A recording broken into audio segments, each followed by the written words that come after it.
Nationalism is one of the popular political theories which is regarded as one of the best means of controlling power and politics of the modern world.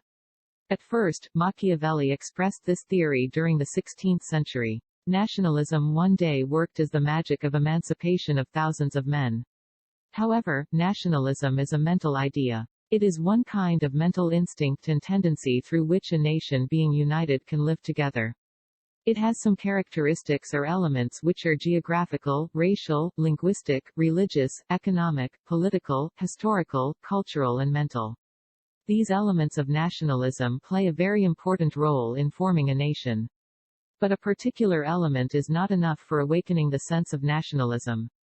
The prime speech of nationalism is the sense of unity. So, the importance of nationalism in the modern world is unlimited.